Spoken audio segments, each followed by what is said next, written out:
Calcium deficiency వచ్చిందని మనకు తెలియాలంటే ఎలా తెలుస్తుంది అనుకుంటున్నారు?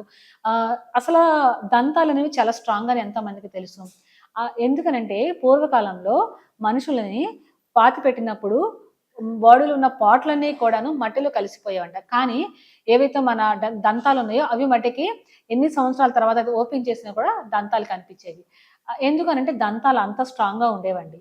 అలాంటి దంతాలు ఇప్పుడు ప్రతి ఒక్కళ్ళకి ఎవరికి చూసినా కూడాను మనకి దంతాలు ప్రాబ్లమ్స్ వస్తున్నాయి. అంటే పుచ్చిపోవడం గానీ, దంతాలు పుచ్చిపోవడం, లేకపోతే దంతాలు పెయిన్స్ రావడం, లేతే దంతాల మధ్య బ్లడ్ రావడం కదా!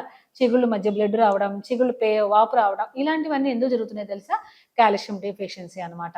అంతేకాకుండా మనకి చేతి వేళ్ళు ఏవైతే ఉన్నాయో అవి చేతి వేళ్ళ ఫింగర్స్ అవి తిమ్మిరి రావడం, మొద్దు బారడం, పెయిన్ రావడం అండ్ ఇంకా వచ్చేసరికి ఆర్థరైటిస్ అంటారు. రొమటోయిడ్ ఆర్థరైటిస్ అంటారు. ఆర్థో ఆర్థరైటిస్ అంటారు. ఈ ప్రాబ్లమ్స్ కూడా ఎందుకొస్తాయో తెలుసా? కాల్షియం డెఫిషియన్సీ వల్లే. అండ్ ఇంకొకటి ఏంటి అనంటే చిన్న పిల్లలు కూడా అమ్మ నాకు కాళ్ళు నొప్పొస్తుంది, చెయ్యి నొప్పొస్తుంది అని చెప్తుంటారు. మనం ఏంటి అనంటే బ్యాక్ పెయిన్ వచ్చినా కూడాను, లేకపోతే ఫుట్ పెయిన్స్ వచ్చినా కూడాను, కండరాలు వీక్ అయిపోతున్నా కూడాను కాల్షియం డెఫిషియన్సీ వస్తుంది. ఓకేనా? అంతేకాకుండాను మనకి ఏంటి అనంటే హార్ట్ ప్రాబ్లమ్స్ కూడా వస్తుంటాయన్నమాట. సో, కాల్షియం అనేది మనకి చాలా చాలా ఇంపార్టెంట్ అండి. జాయింట్ మనం స్ట్రాంగ్‌గా ఉండాలన్నా, బోన్స్ అనేవి స్ట్రాంగ్‌గా ఉండాలన్నా, లిగ్మెంట్స్ స్ట్రాంగ్‌గా ఉండాలన్నా, హెయిర్ ఉండాలి అన్నా కూడాను మనకి ఏవైతే ఉన్నాయో ఫింగర్స్ బాగుండాలి అన్నా కూడా కాల్షియం చాలా ఇంపార్టెంట్. అలాంటి కాల్షియం అనేది మనకి డి విటమిన్ సపోర్ట్‌తోనే మన బాడీకి అబ్జర్వ్ అవుతది. ఇది చాలా మంది తెలుసుకోవాల్సిన విషయం అన్నమాట. ఓకే.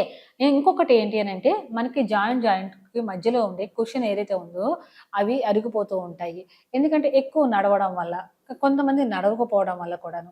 సో, వాటికి కూడాను మనం ఏంటి అనంటే, కార్టిలేజ్ అనేది ఉంటుంది. ఆ కార్టిలేజ్ అనేది మనకి గ్లూకోజమైన్ అనే దాని వల్లనే కార్టిలేజ్‌కి సపోర్ట్ అంటే అరిగిపోకుండా ఆ కుషన్‌ని మధ్యలో జాయింట్ అనేది స్ట్రాంగ్‌గా ఉండడానికి కూడా గ్లూకోజమైన్ అనేది ఉపయోగపడుతుంది. ఓకేనా? మన బాడీలో ఏదైతే ఉందో హెయిర్ దగ్గర నుంచి మన పాదాల వరకు కూడాను ప్రతి ఆర్గాను హెల్తీగా ఉండాలన్నా, ఆటో ఇమ్యూనిటీ సిస్టమ్ అనేది కరెక్ట్‌గా వర్క్ అవ్వాలన్నా, మనకి బాడీ అనేది అలసట రాకుండా ఉండాలి అన్నా, హార్ట్ స్ట్రోక్స్ రాకుండా ఉండాలి అన్నా, మనము హెల్తీగా అంటే ఫిట్‌గా ఉండాలి. ఏజ్ అనేది కనిపించకుండా ఉండాలన్నా కాల్షియం చాలా ఇంపార్టెంట్. సో, అలాంటి కాల్షియం అనేది మనకి ఈ రోజుల్లో పాలకూరలో ఉంటుంది, మునగాకులో ఉంటుంది అండ్ కరివేపాకులో ఉంటుంది.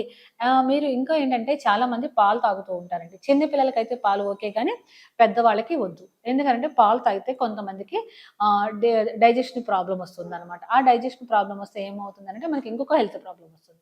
కాబట్టి ఏంటంటే మీకు ఫుడ్‌లో దొరికే కాల్షియము ఏదైతే ఉందో దాని ద్వారా నువ్వుల్లో మనకి కాల్షియం దొరుకుతుంది.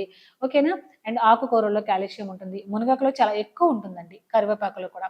సో, ఈ ఫుడ్ తీసుకుంటూ ఉంటే ఏమవుతుందంటే మీకు కాల్షియం బాడీకి అందుతుంది. మంచిగా సన్‌రైజ్‌లో నడవడం వల్ల కూడాను మంచిగా హెల్తీగా ఉంటారు. ఓకేనా?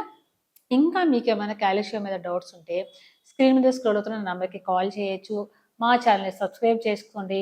మీ అభిప్రాయాలను ఏవైతే ఉన్నాయో కామెంట్ రూపంలో నాకు తెలియచేయండి. Thank you so much.